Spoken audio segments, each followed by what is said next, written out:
ఏమని వెన్నుపోటు? Free bus ఇస్తే వెన్నుపోటు. అది ఎలాగా? అయితే ఇప్పుడు హైదరాబాద్లో కూడా స్టార్ట్ చేశారు, తెలంగాణ సైడ్.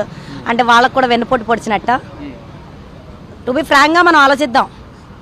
ప్రతి ఒక్క రాష్ట్రం వాళ్ళు కూడా ఆలోచించాల్సిన మాట ఇది. ఇప్పుడు వాళ్ళు కూడా మనకంటే ముందు స్టార్ట్ చేశారు, వాళ్ళకి ఛాన్స్ దొరికింది కాబట్టి. అంటే వాళ్ళకు కూడా వెన్నుపోటు పొడిచినట్ట. అంటే మీరు ఎంతమందిని వేలెత్తి చూపిస్తారు అలాగా? ఇప్పుడు మాకు ఎంతవరకు సేవ్ అయిందన్నది మాకు క్లారిటీ ఉంది. ఇప్పుడు మీరు చేయలేకపోయారు, వాళ్ళు చేశారు, అంతే తేడా.